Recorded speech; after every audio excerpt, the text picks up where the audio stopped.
Si esa noche no hubiera subido ese pasajero a mi taxi, ahora no tendría nada, ni las casas, ni el coche, ni siquiera mi dignidad, porque mi propio hijo, la sangre de mi sangre, el niño al que crié solo durante 33 años, había planeado robarme todo mientras yo seguía respirando. Me llamo Mateo. Tengo 60 años recién cumplidos y llevo 40 conduciendo un taxi por las calles de Madrid. 40 años, ¿me oyes bien? 40 años levantándome a las 5 de la mañana cuando todavía está oscuro, tragándome el frío que pela del invierno madrileño y el calor insoportable de julio y agosto. Todo por él, por mi hijo Javier. 3 pisos conseguí con este volante entre las manos callosas. 3 propiedades que compré euro a euro, con turnos de 16 horas, con la espalda destrozada y las rodillas hechas polvo. Uno en Carabanchel, otro en Vallecas y el tercero en Arganzuela. Y un Mercedes del año pasado que brilla como el oro cuando le da el sol. ¿Y para qué sacrifiqué mi vida entera? Para que mi hijo viviera bien. Para que no tuviera que romperse el lomo como yo. Pero lo que escuché esa maldita noche de octubre en mi propio taxi, Virgen Santa, lo que escuché me partió el alma en 1000 pedazos. Era jueves, 28 de octubre. Lo recuerdo perfectamente porque los jueves siempre hago el turno de noche desde hace 30 años. Me gusta la noche. La ciudad cambia de rostro cuando cae la oscuridad. Las luces de neón de Gran Vía brillan como estrellas terrestres. Las risas de los jóvenes salen a borbotones de los bares de Malasaña. El olor a churros recién hechos flota desde la churrería de la esquina de mi casa en Carabanchel. Yo llevaba 32 años conduciendo exactamente el mismo recorrido. Las mismas calles, los mismos semáforos, las mismas esquinas donde siempre esperan clientes. Conocía Madrid mejor que mi propia casa. Cada calle, cada atajo, cada bache del asfalto. Mi taxi es un Seat Toledo blanco del 2015. No es nuevo, pero lo cuido como si fuera un bebé. Lo lavo cada domingo por la mañana en el lavadero de la calle Bravo Murillo. Le cambio el aceite religiosamente cada 5000 kilómetros. El interior huele a ambientador de pino barato que compro en el Todo a 100. Los asientos están gastados, con las costuras abiertas en algunos sitios, pero están limpios, siempre limpios. Ese jueves había sido tranquilo. Pocas carreras. Una noche lenta, como me gusta decir. Octubre es así. Ya no hay turistas del verano, pero todavía no llega el frío de verdad que hace que la gente se quede en casa. A las 7 de la tarde recogía a un señor mayor en la puerta de Alcalá. Olía a colonia antigua y a tabaco. Iba al hospital Gregorio Marañón. Me contó que tenía que hacerse unas pruebas. Le dolía el estómago desde hacía semanas. Hablamos de fútbol, del Atlético de Madrid, de los viejos tiempos. Me cayó bien. Le di mi tarjeta por si necesitaba otro taxi. A las 8:30 llevé a una pareja de turistas ingleses desde el Hotel Ritz hasta Casa Botín. Querían cenar cochinillo. Hablaban un español malísimo, pero lo intentaban. Me hicieron reír. Me dieron 10 euros de propina. Buena gente. A las 10 menos cuarto recogí a una chica joven en Moncloa. Morena, delgada, con una maleta enorme. Iba a Barajas. Vuelo de última hora a Barcelona. Había tenido una pelea con su novio. Lloró todo el camino. Le di pañuelos de papel que guardo en la guantera. No dijo ni gracias. Así es la juventud de ahora. Y después, durante casi una hora, nada. Aparqué en mi sitio favorito, esquina de la calle Alcalá con Diego de León. Buen sitio, zona de oficinas. Siempre hay ejecutivos que salen tarde y necesitan taxi. Encendí la radio, Radio Nacional, las noticias de la noche. Hablaban de política, del gobierno, de los mismos problemas de siempre. Dejé la ventanilla un poco abierta. Hacía buen tiempo. Una brisa suave que olía a castañas asadas de algún puesto callejero cercano. Saqué mi termo. Siempre llevo un termo con café, solo, sin azúcar. Me lo preparo antes de salir de casa. Todavía estaba caliente. Le di un sorbo largo. El sabor amargo me despertó un poco. Miré el móvil. Tenía un mensaje de Javier. Papá, mañana tengo que hablar contigo. Es importante. Ven a casa sobre las 7. Sonreí. Mi hijo. 33 años tiene ya. Se graduó en económicas hace 10 años. Trabaja en una empresa de consultoría en el Paseo de la Castellana. Gana bien. Se viste con traje y corbata. Tiene un piso en alquiler en Chamberí. Está soltero, aunque ha tenido varias novias. Siempre ha sido un buen chico, estudioso, responsable, cariñoso conmigo. Me llama 2 o 3 veces por semana. Viene a comer los domingos. Me ayuda cuando necesito algo con el ordenador o el móvil. Es mi hijo, mi orgullo. Claro, hijo, allí estaré, le respondí. Dejé el móvil en el asiento del copiloto. Terminé el café. Miré el reloj del salpicadero. Las 11:20. Iba a arrancar para buscar otra zona cuando vi a un hombre haciendo señas con la mano. Traje gris oscuro, corbata azul aflojada, camisa blanca arrugada, maletín de cuero marrón, de los caros, zapatos brillantes, unos 40 y tantos años, pelo corto, con entradas, cara de cansado. De ejecutivo que sale tarde de la oficina después de una reunión interminable. Paré el taxi justo delante de él. Se subió al asiento trasero sin mirarme. Eso no me extrañó. La mayoría de los pasajeros no me miran. Para ellos soy invisible. Un taxista viejo más. Una parte del mobiliario urbano. Alguien que les lleva del punto A al punto B sin que tengan que pensar en ello. Buenas noches, dije, como siempre hago. Educado, profesional. Hola, respondió secamente, sin levantar la vista de su móvil. A Pozuelo de Alarcón, urbanización La Finca. Te voy guiando cuando lleguemos. La Finca. Zona de ricos, muy ricos. Chalés que valen millones de euros. Jardines enormes. Piscinas. Garajes para 4 coches. Canchas de tenis privadas. Esa gente vive en otro mundo. Un mundo que yo solo conozco desde fuera, llevando pasajeros como este. Perfecto, dije. Arranqué. Salimos hacia la M30. Jueves por la noche. Tráfico fluido. Las luces de los coches pasaban como ríos de luz. Blanca viniendo hacia mí. Roja alejándose. Madrid de noche siempre me ha parecido hermosa, aunque la conozca de memoria después de 40 años. El hombre del traje gris abrió su maletín, sacó unos papeles, los miró con cara de concentración, luego los guardó de nuevo. Pasamos por Cibeles, la fuente iluminada, tan bonita, tan madrileña. Luego por la Castellana, edificios altos, oficinas con luces encendidas, gente trabajando hasta tarde, como ese hombre que llevaba en el asiento de atrás. Y entonces sacó su móvil. Llamó a alguien. Al principio no presté atención. Los pasajeros siempre hablan por teléfono. Es lo más normal del mundo. Algunos hablan de trabajo, otros con sus parejas, otros quedan con amigos. Yo conduzco y punto. No escucho, no me meto, no juzgo. Soy discreto. 40 años de taxista te enseñan a ser invisible. Pero esta vez algo me hizo escuchar. Sí, ya estoy saliendo de la oficina. Menudo día, tío. La reunión se ha alargado 3 horas, dijo el hombre con tono cansado. Silencio mientras escuchaba. Sí, claro. Oye, ¿quedamos mañana para ultimar lo de Mateo? Mi pie casi pisó el freno. Mateo. Mi nombre. Las manos se me tensaron sobre el volante. Sentí un pequeño escalofrío en la nuca. Será otro Mateo, me dije. Hay miles de Mateos en Madrid. Es un nombre común. No seas paranoico. Pero algo en mi pecho, una voz pequeña pero insistente, me decía que siguiera escuchando. No, tío, tranquilo. Todo está controlado, continuó el hombre, bajando un poco la voz, pero no lo suficiente. El viejo no se va a enterar de una mierda. Javier me lo ha confirmado esta tarde. Tiene todo el plan preparado al milímetro. Javier. Mi hijo se llama Javier. El corazón me dio un vuelco. Literalmente. Sentí como si algo pesado me hubiera golpeado el pecho desde dentro. Las manos empezaron a temblarme sobre el volante. Apreté los dedos con fuerza, con tanta fuerza que los nudillos se me pusieron blancos como el papel. No podía ser. No podía estar hablando de mi Javier, de mi hijo, de mi único hijo. Tenía que ser una coincidencia. Mateo y Javier son nombres comunes, muy comunes. Pero la vocecita en mi cabeza susurraba. Escucha. Sigue escuchando. Escucha bien, dijo el hombre, y ahora su voz sonaba más baja, más conspirativa. Javier me contó todo el plan la semana pasada. Su padre tiene 3 pisos en Madrid y un Mercedes casi nuevo. Todo a su nombre todavía. Pero el viejo está mayor, ¿sabes? Ya tiene 60 años. Empieza a fallarle la memoria, o eso dice Javier al menos. La garganta se me cerró de golpe.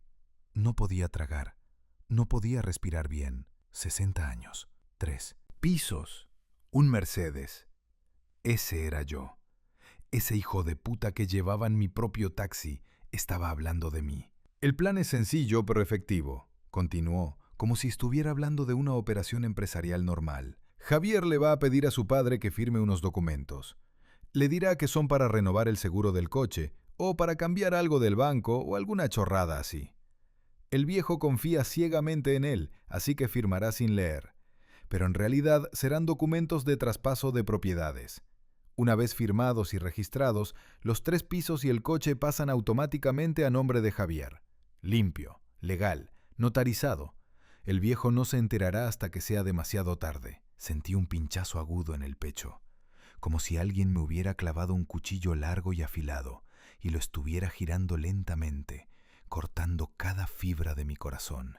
Mi hijo, mi único hijo, el niño al que había criado solo después de que su madre muriera, el niño al que alimenté, vestí, eduqué, consolé cuando lloraba de noche por pesadillas, el niño por el que renuncié a todo, a tener otra pareja, a viajar, a descansar, a vivir. ¿Y si el viejo se niega a firmar?, preguntó alguien al otro lado del teléfono. No podía oír la voz con claridad, pero era hombre, joven. El tipo del traje gris soltó una carcajada que me sonó como cristales rompiéndose. ¿Negarse? No va a negarse. Primero, porque confía en Javier como un idiota. Segundo, porque Javier es lo único que tiene en el mundo. Está solo, no tiene amigos de verdad, no tiene pareja, solo tiene a su hijo. Y cuando solo tienes a una persona en el mundo, eres vulnerable, muy vulnerable, solo, vulnerable, idiota que confía. Cada palabra era una puñalada. Pero si por alguna razón se niega o empieza a sospechar algo, continuó el hombre, Javier tiene el plan B ya preparado. Tiene un amigo médico que le va a hacer un informe psiquiátrico falso, demencia senil incipiente, pérdida de facultades cognitivas. Con esos papeles, Javier puede conseguir la tutela legal de su padre, y con la tutela puede hacer lo que le dé la gana con los bienes del viejo, incluso meterlo en una residencia si hace falta. Demencia senil, tutela legal, residencia. Mi propio hijo estaba planeando robarme, quitarme todo lo que había conseguido con 40 años de trabajo brutal, y si me resistía, me iba a encerrar en una residencia, como a un perro viejo que ya no sirve. Joder, qué fuerte, dijo la voz del teléfono. Ya, pero es lo que hay. El viejo es un estorbo. Javier quiere vender los pisos, forrarse e irse a vivir su vida. Y tiene razón. ¿Para qué va a esperar a que el viejo se muera? Puede tardar 20 años más, y en 20 años esos pisos pueden perder valor, puede haber problemas. No, mejor hacerlo ahora, rápido, limpio, sin remordimientos. Sin remordimientos. Mi hijo iba a destruirme sin remordimientos. Oye, ¿y tú qué sacas de todo esto?, preguntó la voz. Ah, eso es lo mejor. Javier y yo somos socios en esto. Uno de los pisos, el de Carabanchel, me lo quedo yo. Otro se lo queda un tercer socio nuestro, Luis. Y Javier se queda con el tercero y el coche. Nos repartimos el botín, todos contentos, excepto el viejo taxista, claro. Así que no estaba solo mi hijo. Había 3 buitres esperando a despedazarme mientras yo todavía respiraba. ¿Y cuándo hacéis el movimiento?, preguntó la voz del teléfono. Mañana viernes. Javier ha quedado con su padre a las 7 de la tarde en su casa. Le lleva los papeles, el viejo firma, y el lunes a primera hora vamos al registro de la propiedad. En una semana, legalmente, el viejo Mateo no tendrá nada a su nombre, nada. Mañana viernes, a las 7, en casa de Javier. Todo estaba planificado, calculado, perfecto. Joder, Javier es un cabrón, dijo la voz del teléfono, pero sonaba admirativo. Un cabrón listo, corrigió el hombre del traje. Y nosotros también. Esto nos va a salir muy bien. Muy, muy bien. Se rieron los dos. Risas de hienas, de depredadores. Luego el hombre del traje dijo: Venga, tío, mañana nos vemos. A las 7 en el bar de siempre, después de que Javier consiga las firmas. Celebramos con unas cervezas, y el lunes a lo nuestro. Perfecto. Hasta mañana. Hasta mañana. Colgó. El silencio que siguió fue ensordecedor. Más silencio que cualquier silencio que había sentido en mi vida. Solo se oía el motor del taxi. Un zumbido constante, el roce de las ruedas contra el asfalto, mi respiración, cada vez más entrecortada, más rápida, más superficial. Sentía el corazón latiendo en las sienes. Pum, pum, pum, como un tambor de guerra, las manos sobre el volante, blancas, temblorosas, sudorosas, la boca seca, muy seca, como si hubiera tragado arena, el estómago revuelto, con náuseas. Miré por el retrovisor. El hombre del traje gris guardaba el móvil en el bolsillo interior de la chaqueta. Tenía una sonrisa satisfecha en los labios, una sonrisa de quien acaba de cerrar un buen negocio, de quien ha ganado una partida. Para él, yo no existía. Era invisible. Un taxista viejo sin importancia. Una sombra. Un fantasma que conducía un coche de punto A a punto B. Pero había cometido un error terrible, mortal. Acababa de contarle todos los detalles, todos los secretos, todo el plan, al mismísimo padre de Javier, al viejo Mateo, a mí. Seguí conduciendo como un autómata, M30, luego M40, luego la carretera de Pozuelo.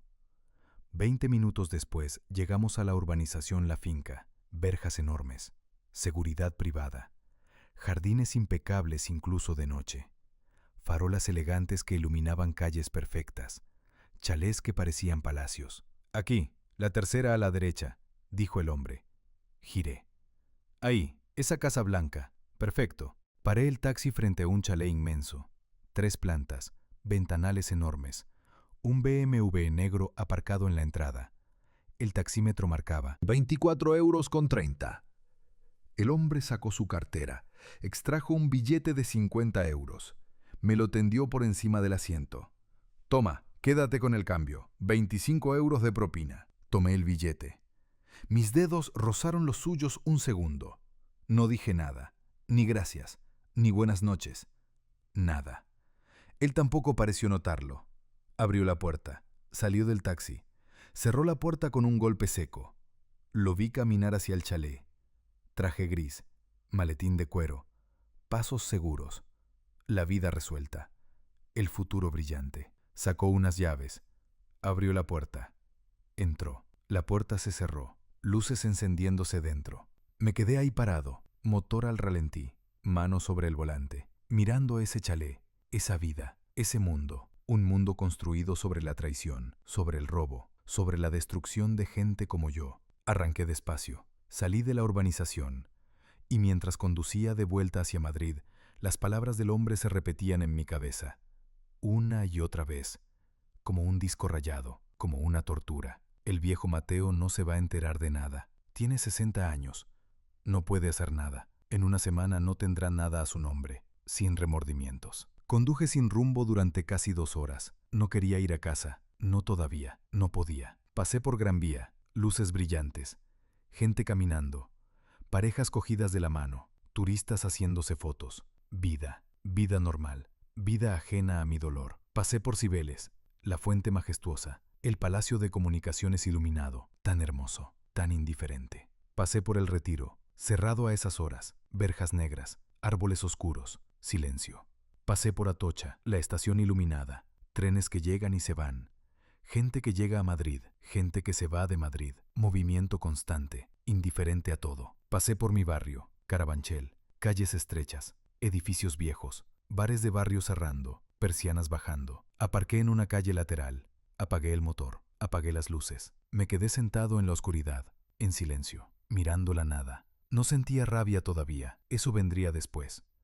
Lo que sentía en ese momento era vacío. Un vacío inmenso, negro, profundo, absoluto. Como si algo dentro de mí hubiera muerto. 40 años de mi vida. 40 años despertándome a las 5 de la mañana. 40 años con dolor de espalda, de rodillas, de manos. 40 años sin vacaciones de verdad, sin viajes, sin lujos, sin descanso. ¿Para qué?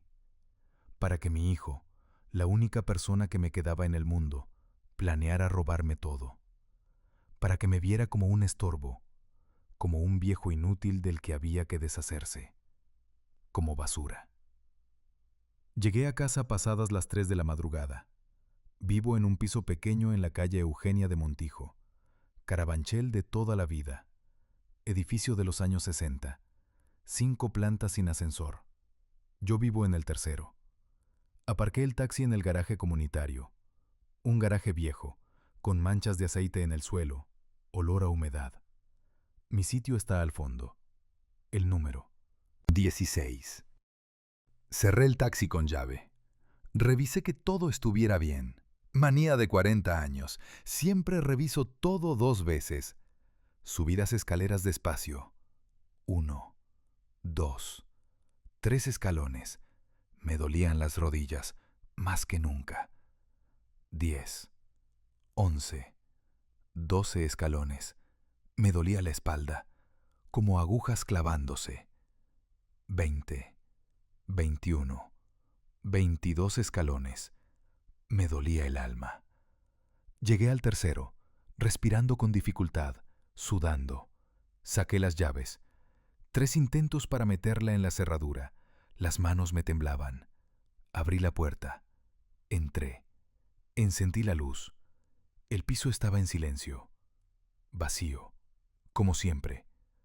2 habitaciones. Una para mí, otra que era de Javier cuando vivía aquí, ahora llena de cajas. Salón pequeño con un sofá viejo, una tele de hace 10 años. Cocina minúscula. Baño con azulejos blancos de los años 70, algunos rotos. Pero es mi hogar. Lo compré con mi primer dinero ahorrado hace 35 años. Cerré la puerta. Eché el pestillo. La cadenita de seguridad. Me quedé de pie en el recibidor.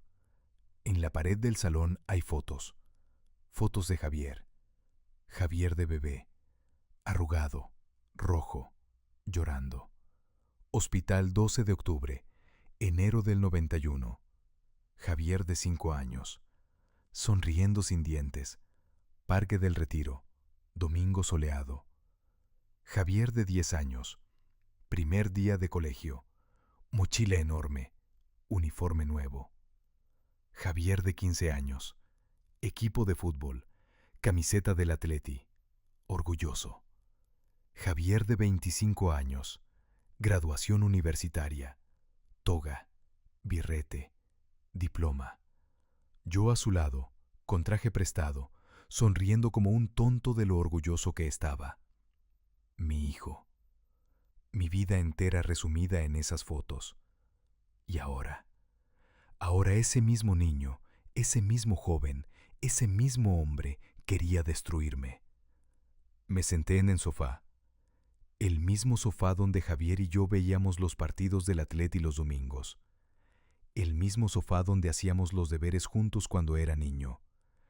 El mismo sofá donde me contaba sus problemas con las chicas cuando era adolescente.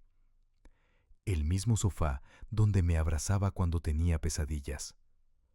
Saqué el móvil del bolsillo. Tenía 5 mensajes de Javier. Papá, ¿dónde estás? Te llamé varias veces y no contestas. Papá, en serio, necesito hablar contigo mañana. Es importante. ¿Estás bien?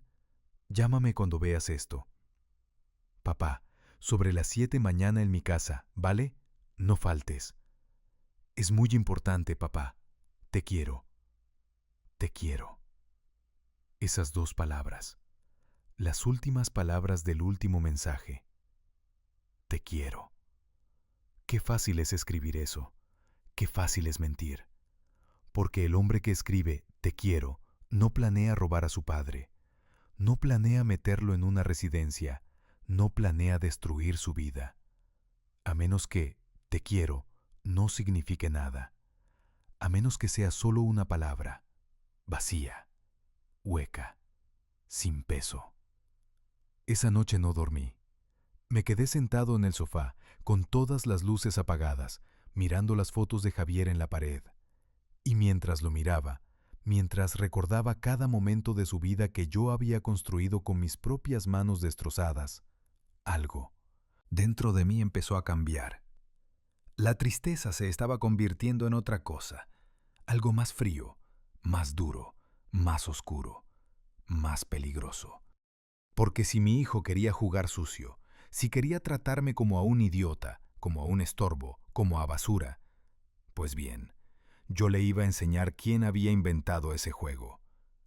40 años conduciendo un taxi por Madrid me habían enseñado muchas cosas.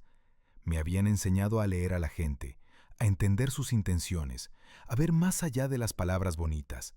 Y sobre todo, me habían enseñado que la gente siempre, siempre subestima a los viejos.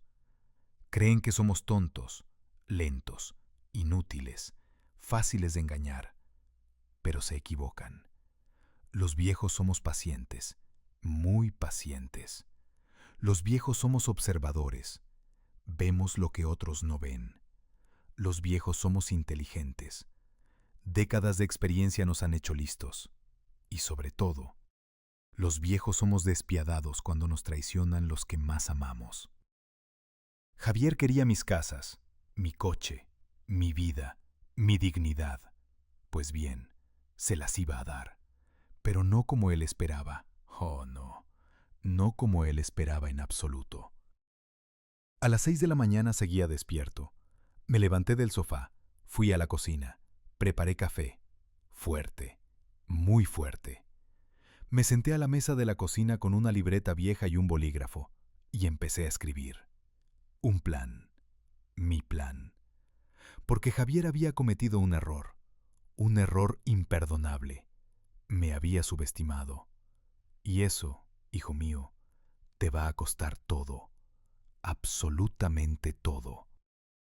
A las 6:30 de la mañana, cuando el sol apenas empezaba a teñir de naranja el horizonte de Madrid, yo ya tenía un plan perfecto, frío, calculado, despiadado. Porque si algo te enseñan 40 años conduciendo un taxi es a ser paciente, a observar, a esperar el momento exacto para actuar. Y mi momento había llegado. Me duché con agua fría. Necesitaba estar alerta, despierto, enfocado. El agua helada golpeaba mi piel como agujas, pero me despertó del todo. Me vestí con mi ropa de siempre, pantalones oscuros, camisa blanca, zapatos viejos pero limpios. Me miré en el espejo del baño. 60 años, pelo gris, arrugas profundas alrededor de los ojos, ojeras marcadas de no haber dormido, manos callosas de tanto agarrar un volante. Un viejo taxista. Eso es lo que veía Javier, lo que veían todos, pero se equivocaban. Porque detrás de este rostro cansado había algo que mi hijo no esperaba. Inteligencia, experiencia y una sed de justicia que me quemaba las entrañas. Preparé café, me senté en la cocina, saqué la libreta donde había escrito mi plan durante la madrugada. Lo leí 3 veces. Revisé cada detalle, cada paso, cada movimiento. Tenía que ser perfecto, sin errores, sin margen para el fallo, porque solo tendría una oportunidad. Esto era fundamental. Si Javier notaba que yo sabía algo, cambiaría el plan. Se pondría nervioso, alerta, y perdería mi ventaja. Así que tenía que actuar como siempre, como el padre confiado, como el viejo tonto que él esperaba. Saqué mi móvil. Eran las 7 de la mañana. Le escribí a Javier. Buenos días, hijo. Claro que iré esta tarde a las 7. ¿Está todo bien? ¿Pasa algo? La respuesta llegó 5 minutos después. Sí, papá, todo bien. Solo quiero hablar contigo de unos papeles del coche. Cosas del seguro. Nada importante. Te veo a las 7. Un beso. Cosas del seguro. Mentiroso. Mentiroso hijo de puta. Respiré hondo. Conté hasta 10. No podía dejar que la rabia me nublara el pensamiento. Le respondí. Perfecto, hijo. Allí estaré. Yo también te quiero. Enviar. Las palabras me quemaban los dedos, pero era necesario. Tenía que hacerle creer que nada había cambiado. Este era el paso más importante, el más delicado. Javier esperaba que yo firmara unos documentos falsos, Documentos que parecerían una renovación de seguro, pero que en realidad serían traspasos de propiedad. Pues bien, yo iba a hacer exactamente lo contrario. A las 9 de la mañana llamé a mi abogado. Se llama don Fernando. Tiene 70 años. Lleva siendo mi abogado desde hace 20 años. Es de la vieja escuela. Serio, discreto, leal. «Mateo, ¿qué tal, hombre?», me saludó con su voz grave. «Don Fernando, necesito verle urgentemente, hoy mismo. Es una emergencia». Su tono cambió inmediatamente. «¿Estás bien? ¿Ha pasado algo?». «Prefiero contárselo en persona. ¿Puede recibirme a las 10? «Por supuesto, te espero en mi despacho». Colgué. Me temblaban las manos, pero no de miedo, de determinación. El despacho de don Fernando está en la calle Alcalá, cerca de la Puerta del Sol, un edificio antiguo de los años 30, escaleras de mármol, ascensor viejo con reja metálica. Llegué a las 10 menos 5, puntual como siempre. La secretaria, doña Marisa, me recibió con una sonrisa. «Buenos días, Mateo. Adelante, don Fernando te está esperando». Entré en su despacho. Paredes forradas de libros, madera oscura, olor a papel viejo y tabaco de pipa. Un despacho de abogado de verdad. Don Fernando estaba sentado detrás de su escritorio, alto, delgado, con el pelo completamente blanco, gafas de montura dorada, traje impecable. Se levantó y me estrechó la mano. «Mateo, siéntate, cuéntame qué pasa». Me senté, respiré hondo y le conté todo. La conversación en el taxi, el pasajero, los planes de Javier, los documentos falsos, la residencia, todo. Don Fernando escuchó en silencio. Su expresión se fue endureciendo con cada palabra. Cuando terminé, se quitó las gafas y se frotó los ojos. «Hijo de puta», dijo simplemente. «Perdona el lenguaje, Mateo, pero tu hijo es un hijo de puta». Asentí. «Lo sé». «¿Estás seguro de todo esto? Porque es muy grave». «Completamente seguro. Escuché cada palabra, cada detalle». Don Fernando se recostó en su silla, juntó las manos bajo la barbilla, pensativo. «Está bien, vamos a protegerte, legalmente y de forma que tu hijo no pueda hacer absolutamente nada». «¿Cómo?».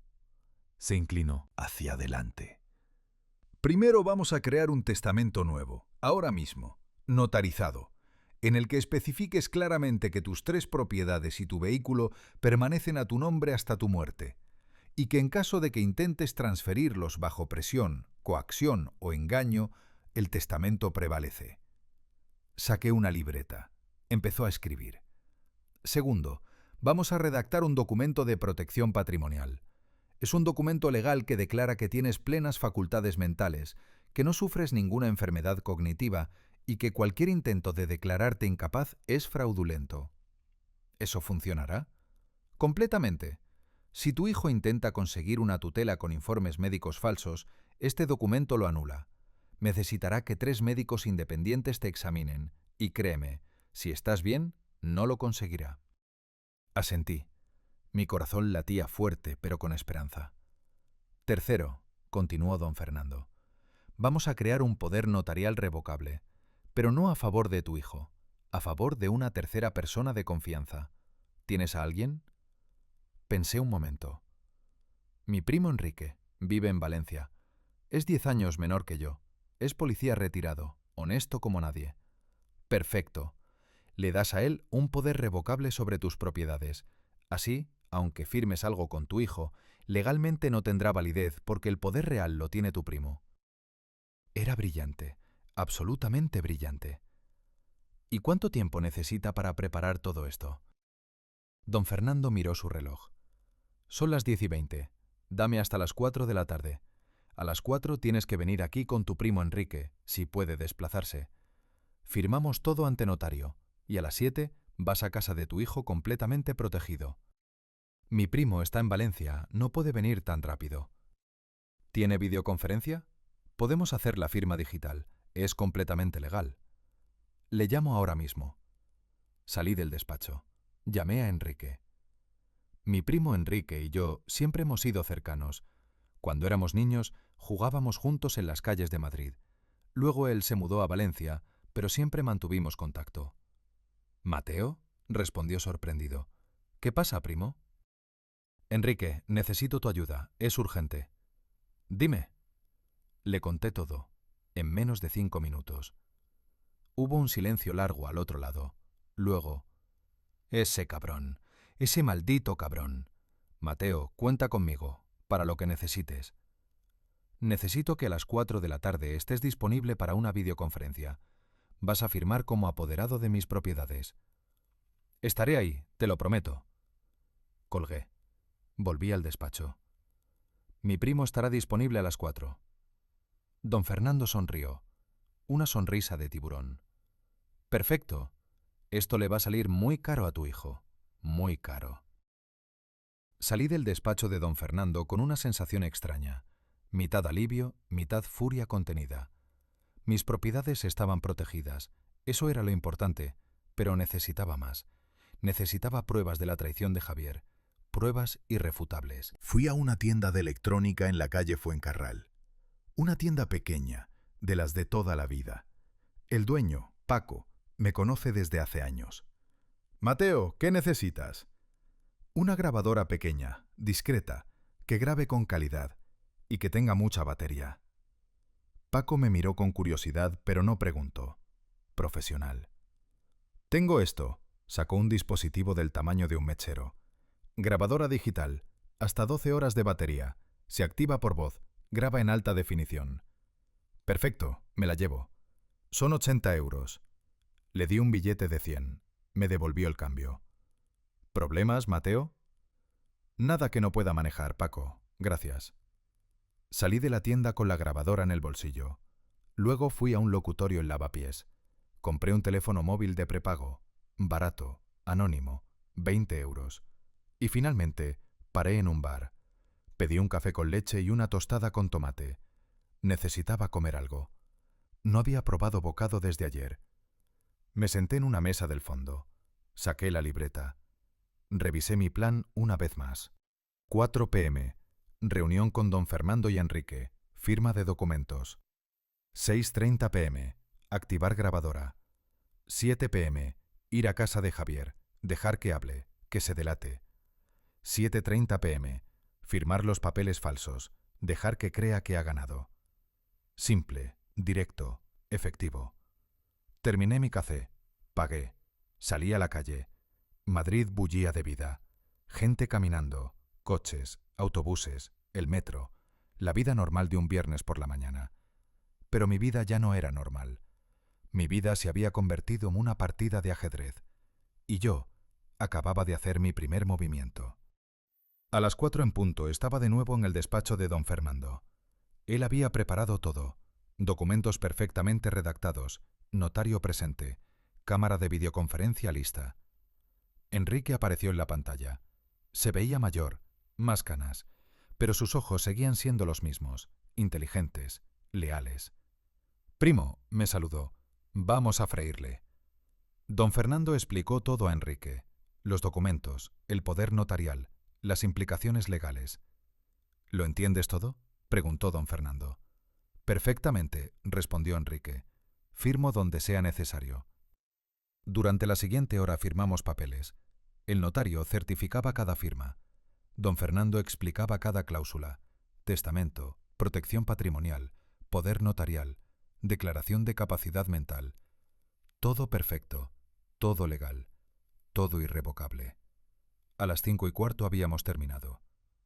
«Mateo», dijo don Fernando, «tus propiedades están completamente protegidas. Aunque firmes cualquier cosa con tu hijo, estos documentos prevalecen. Él no puede quitarte nada. Legalmente imposible. ¿Y si intenta la tutela? Tendrá que pasar por 3 evaluaciones psiquiátricas independientes. Y si lo intenta, este documento demuestra que es un intento fraudulento.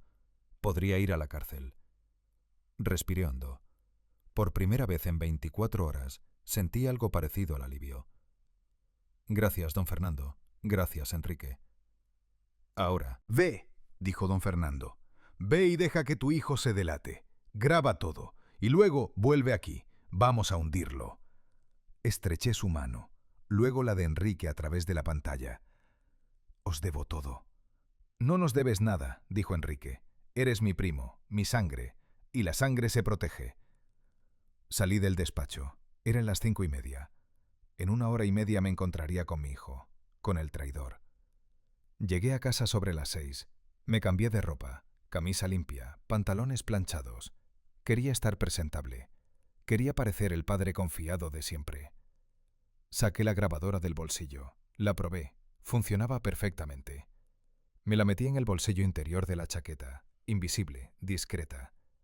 A las 6:30 salí de casa. El piso de Javier está en Chamberí, calle Alonso Cano, un edificio moderno, portal con portero automático, ascensor de cristal. Aparqué el taxi en la calle, subí andando. Mi corazón latía fuerte, pero no de miedo, de anticipación, porque esto no era un padre yendo a visitar a su hijo. Esto era un cazador yendo tras su presa. A las 7:05 estaba frente a la puerta del piso de Javier, tercero B. Respiré hondo 3 veces. Activé la grabadora en mi bolsillo. Un pequeño clic, luz verde, grabando. Llamé al timbre. Pasos dentro. La puerta se abrió. Y ahí estaba él, mi hijo, Javier. Alto, pelo oscuro bien peinado, barba recortada, camisa blanca, vaqueros, sonrisa perfecta, la sonrisa de un traidor. «Papá», me abrazó. «Pasa, pasa, llegas puntual como siempre». Entré en el piso. Olía a café recién hecho, a ambientador de manzana, todo limpio, ordenado, perfecto. El piso de un hombre exitoso, de un hijo del que estar orgulloso. Mentira, todo mentira. «Siéntate, papá, ¿quieres un café?» «Sí, gracias». Me senté en el sofá, un sofá de cuero gris, caro, moderno. Javier fue a la cocina, volvió con 2 tazas de café. «Toma, como te gusta, solo, sin azúcar». «Gracias, hijo». Se sentó frente a mí, sonriendo, relajado. «¿Qué tal el taxi? ¿Mucho trabajo esta semana?» «Lo normal, ya sabes, noches largas, gente que viene, gente que va». «Deberías jubilarte, papá, ya tienes 60 años, has trabajado suficiente». «Ya tienes 60 años». Las mismas palabras que el hombre del traje había usado en mi taxi. Me tragué la rabia. «Algún día, hijo, algún día». Javier dejó su taza en la mesa. Su expresión se puso seria, profesional. «Bueno, papá, te he llamado porque necesito que firmes unos papeles». «¿Papeles?» «Sí, es sobre el seguro del Mercedes. Hay que renovarlo, y el banco necesita tu firma para actualizar algunos datos de las cuentas vinculadas a las propiedades». Qué mentiroso profesional. Qué convincente. Si no hubiera escuchado la conversación en el taxi, le habría creído. «Ah, claro, sin problema». Javier sacó una carpeta de su maletín, la abrió, extrajo varios documentos, los puso sobre la mesa.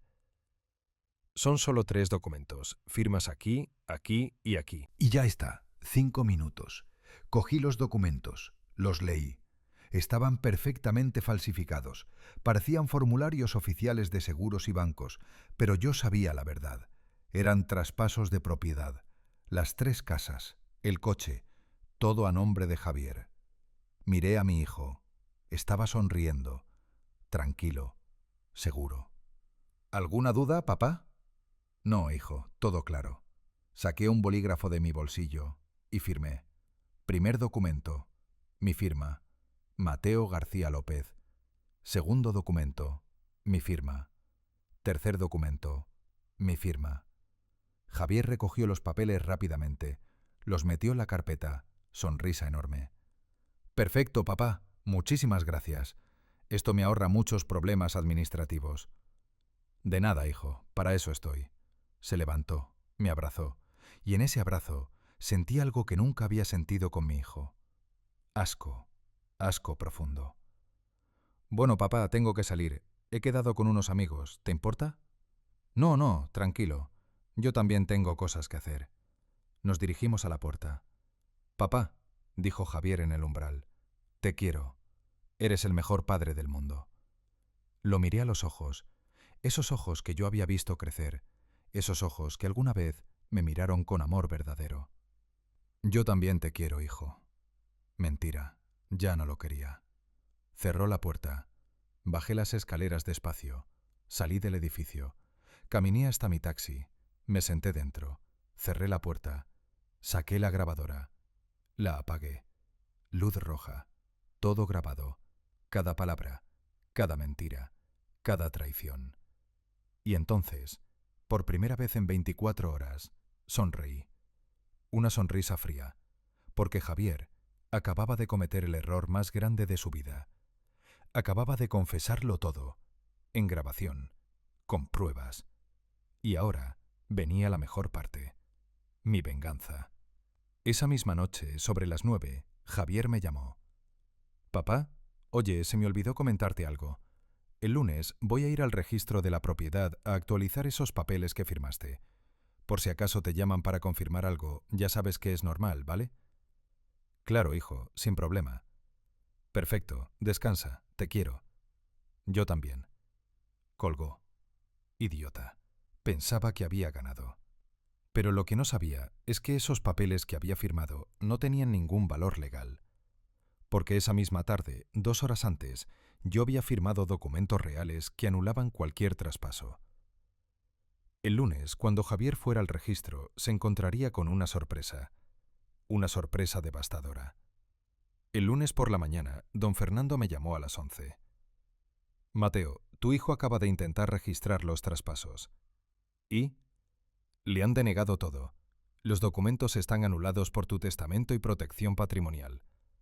Además, el funcionario le ha informado que existe un poder notarial a nombre de tu primo Enrique. Tu hijo ha montado un escándalo en el registro, ha gritado, ha amenazado. Seguridad ha tenido que escoltarlo fuera». Sonreí. «Perfecto.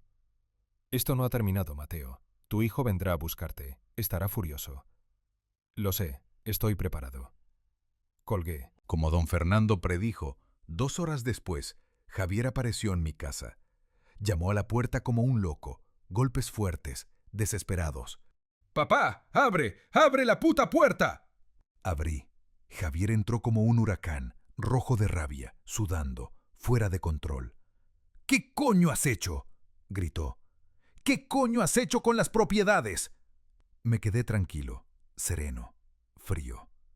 «Siéntate, Javier». «No voy a sentarme. Dime qué has hecho». «He protegido lo que es mío». Su cara se deformó de rabia. «Esas propiedades son mías. Firmaste los papeles». «Firmé papeles falsos. Papeles que no tienen ningún valor». «¡Hijo de puta!». Se abalanzó hacia mí, pero yo ya había previsto esto. Saqué el móvil, pulsé reproducir, y la voz del hombre del taxi sonó en la habitación. «El plan es sencillo. Javier le va a pedir a su padre que firme unos documentos». Javier se quedó paralizado. «El viejo Mateo no se va a enterar de nada». Su cara pasó de roja a blanca. «En 2 semanas el viejo no tendrá nada. Demencia senil, residencia, sin remordimientos». Paré la grabación. El silencio era absoluto. Javier se dejó caer en el sofá, como si le hubieran cortado las piernas. «Papá, yo...». «¿Tú qué?», dije con voz helada. «¿Tú qué, Javier?». «Yo puedo explicarlo». «No hay nada que explicar. Querías robarme. Querías meterme en una residencia. Querías destruirme». «No es lo que parece». «No es lo que parece», grité por primera vez. «Tengo la grabación. Tengo las pruebas. Tengo todo». Javier empezó a llorar, como un niño. «Papá, perdóname. Perdóname. Estaba desesperado. Tengo deudas, muchas deudas. El piso, el coche. Necesitaba dinero. Así que ibas a robarle a tu padre que se rompió la espalda 40 años por ti. Lo siento mucho».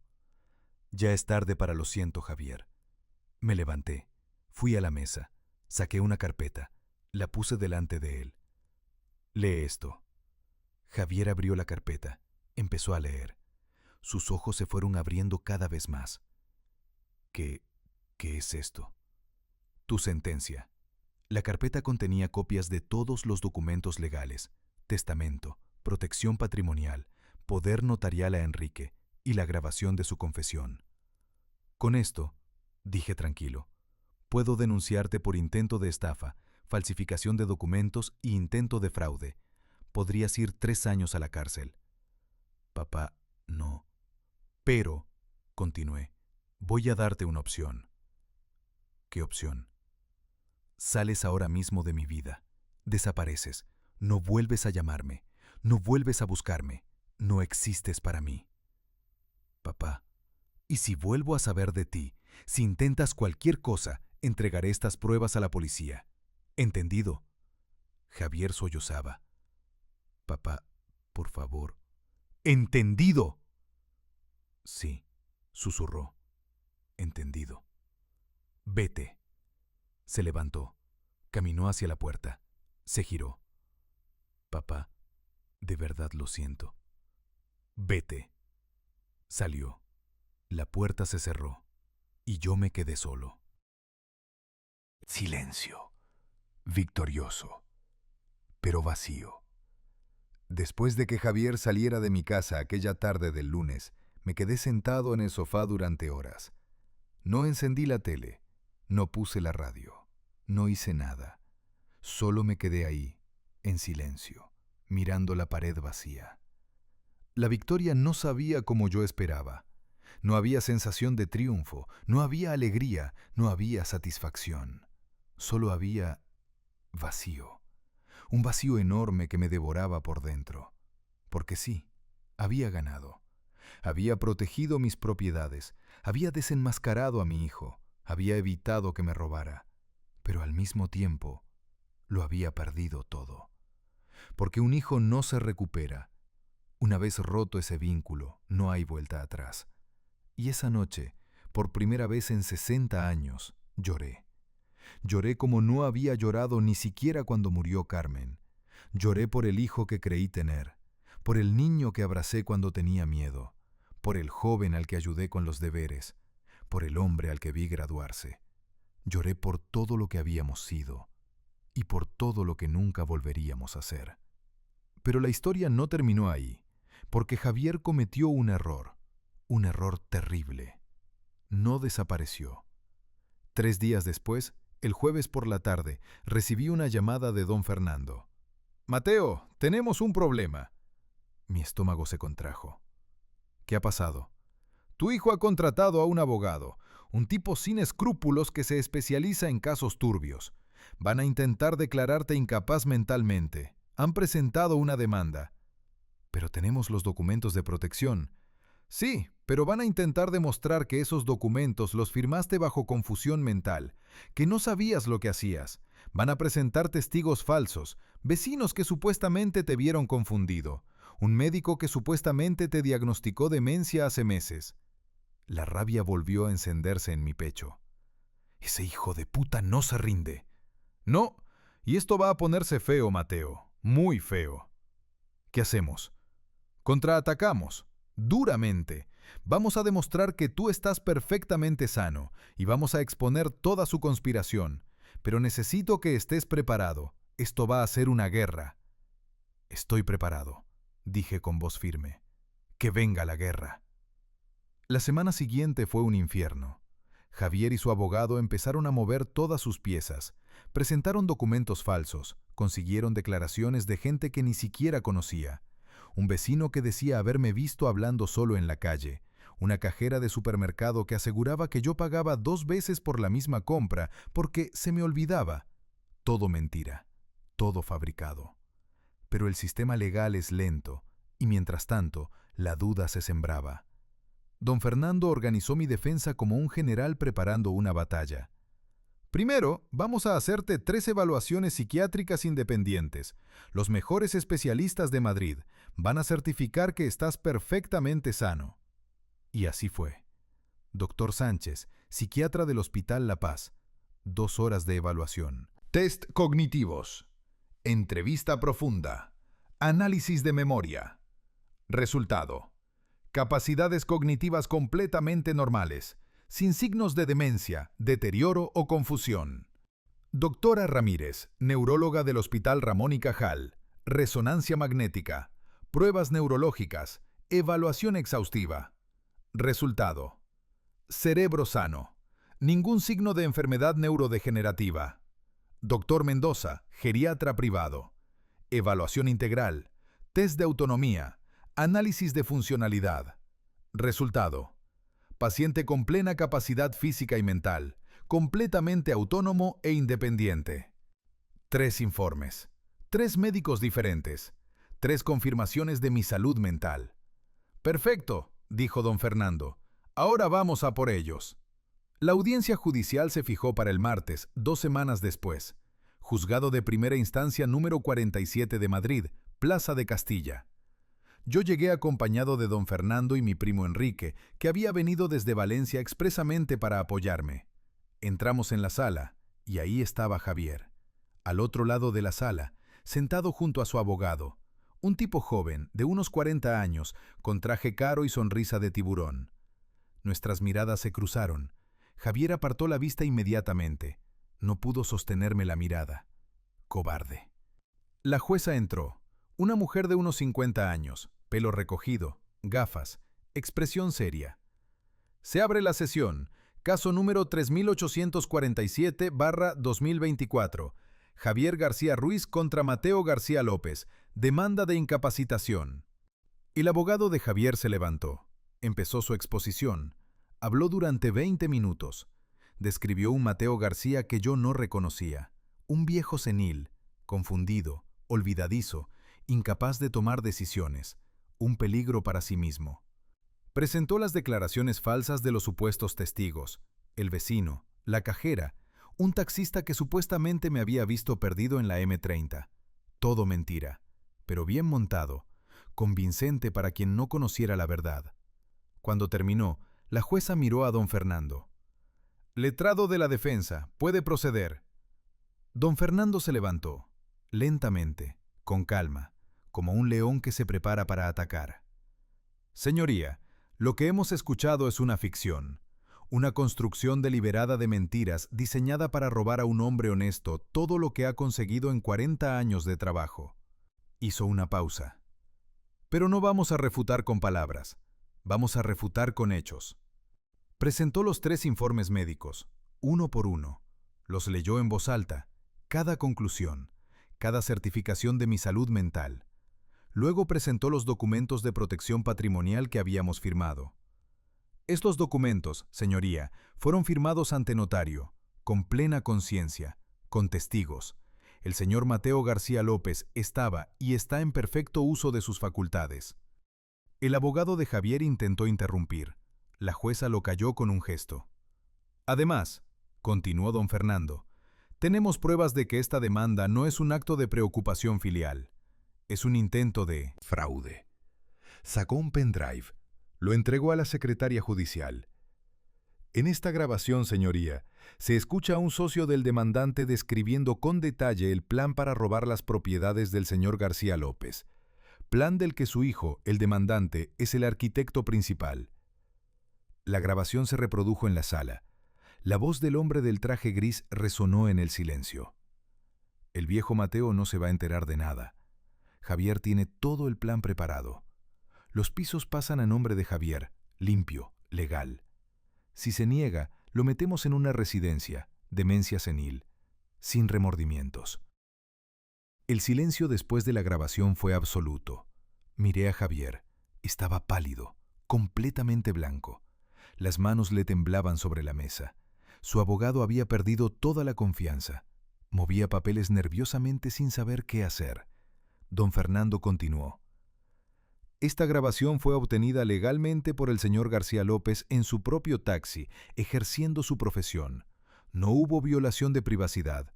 Fue una conversación que él, accidentalmente, tuvo la oportunidad de escuchar.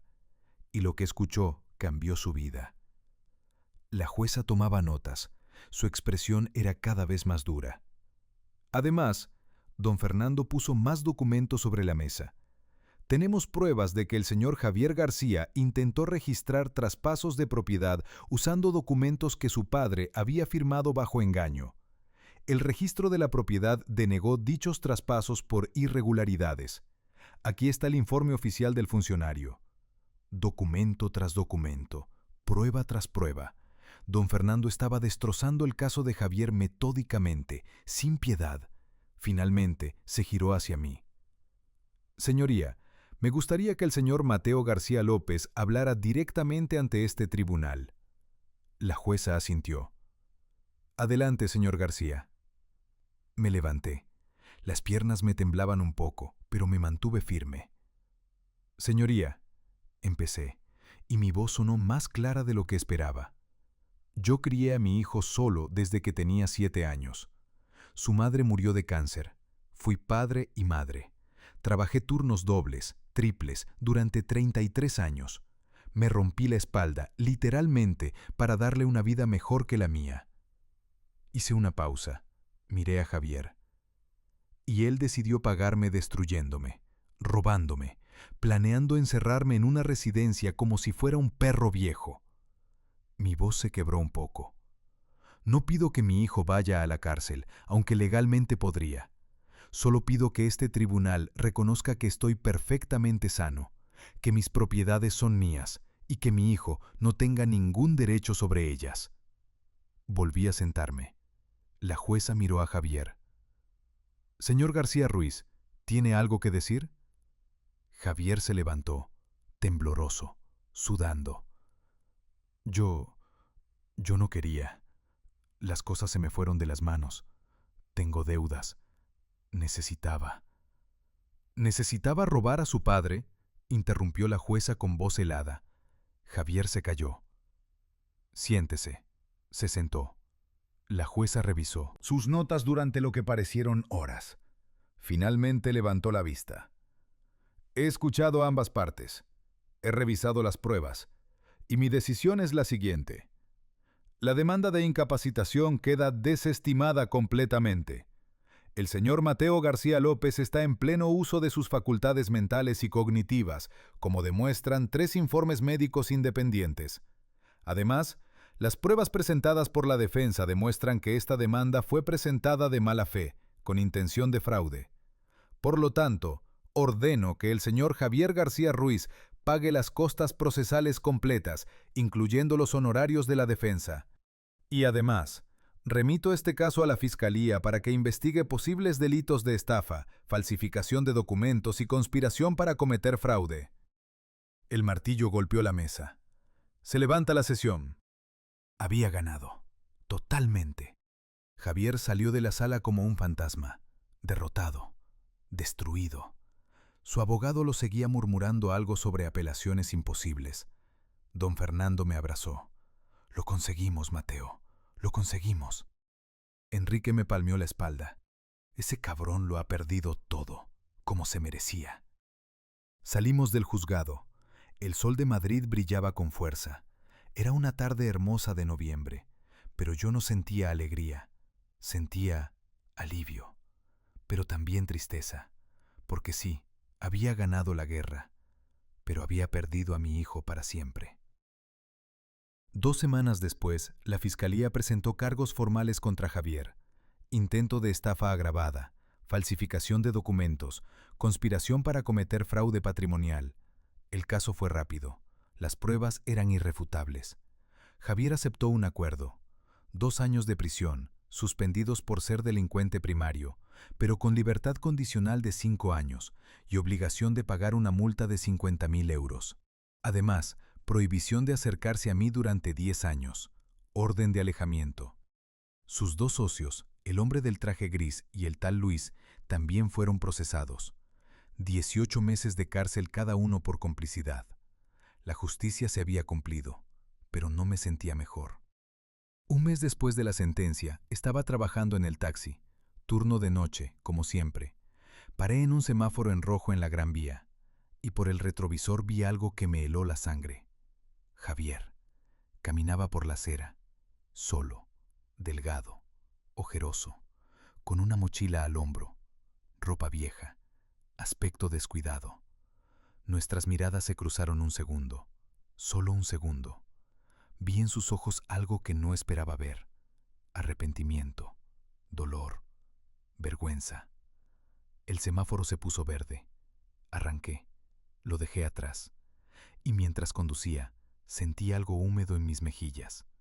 Lágrimas. Estaba llorando sin darme cuenta. porque ese hombre roto que acababa de ver en la calle era mi hijo, el niño que alguna vez amé más que a mi propia vida, y yo lo había destruido. Sí, él me había traicionado primero. Sí, él había intentado robarme. Sí, se merecía lo que le pasó, pero seguía siendo mi hijo. Y esa verdad me dolía más que todas las traiciones del mundo. 6 meses después. Era una tarde de mayo, primavera en Madrid. El aire olía a flores. Los árboles del Retiro estaban verdes y hermosos. Yo estaba en casa, preparándome un café, cuando sonó el timbre. Abrí la puerta. Y ahí estaba Javier. Más delgado todavía, pero limpio, afeitado, con los ojos claros. «Hola, papá», dijo con voz temblorosa. No dije nada, solo lo miré. Sé que no tengo derecho a estar aquí. Sé que hay una orden de alejamiento, pero tenía que venir. Tenía que decirte algo. «¿Qué?», pregunté con voz fría. Lo siento con cada fibra de mi ser. Fui un hijo de puta, un monstruo. Te traicioné de la peor manera posible, y no espero que me perdones. No lo merezco, pero necesitaba que lo supieras. Lo miré en silencio durante largo rato. «¿Por qué lo hiciste?», pregunté finalmente. «¿Por qué me traicionaste así?». Javier se limpió las lágrimas que corrían por sus mejillas. «Porque fui un idiota, un codicioso, un monstruo. Tenía deudas de juego, muchísimas deudas. Me amenazaban. Y vi tus propiedades como una salida fácil. Pensé que eras viejo, que no te darías cuenta que...». Se quebró, sollozó. «Pensé que eras débil, y me equivoqué. No eres débil, papá. Eres el hombre más fuerte que conozco, y yo soy el más miserable». Nos quedamos ahí, en el umbral de la puerta, en silencio. «He estado yendo a terapia», continuó, «para la adicción al juego, para todo. Estoy trabajando en una gasolinera, ganando poco, pagando mis deudas euro a euro, viviendo en una habitación alquilada en Vallecas, pero estoy mejor, más limpio, más honesto». «¿Y qué quieres de mí?», pregunté. «Nada», dijo inmediatamente. «No quiero nada. Solo quería que supieras que lo siento, que estoy intentando ser mejor, que cada día pienso en lo que te hice y me odio por ello». Hizo una pausa. «Y que te quiero, papá. Siempre te he querido. Incluso cuando hice esas cosas horribles. Sé que no tiene sentido, pero es la verdad». Nos miramos, y por primera vez en meses vi a mi hijo. No al traidor, no al monstruo, al niño que lloraba de noche por pesadillas, al adolescente que me abrazaba cuando sacaba buenas notas, al joven que me miró con orgullo el día que se graduó. «Vete, Javier», dije finalmente. Su cara se derrumbó. «Lo entiendo. Lo siento, papá». Se giró para irse. «Javier», se detuvo, me miró. «Vuelve dentro de un año, el 23 de mayo, a esta misma hora, y hablaremos». Sus ojos se iluminaron con una chispa de esperanza. «¿De verdad?». «De verdad. Pero tienes que demostrarte a ti mismo que puedes cambiar. Un año, sin juego, sin deudas, siendo honesto, y entonces hablaremos». «Lo haré, papá. Te lo juro. Lo haré». Se fue, y yo cerré la puerta. Me senté en el sofá, y por primera vez en meses sentí algo parecido a la paz, porque quizá, solo quizá, no todo estaba Perdido. Quizá un hijo podía ser rescatado. Quizá el perdón era posible, pero solo el tiempo lo diría. Un año después. 23 de mayo, 5 de la tarde. Sonó el timbre. Abrí la puerta. Y ahí estaba Javier, limpio, sano, con los ojos brillantes, sonriendo tímidamente. «Hola, papá. He venido como prometí». Lo miré.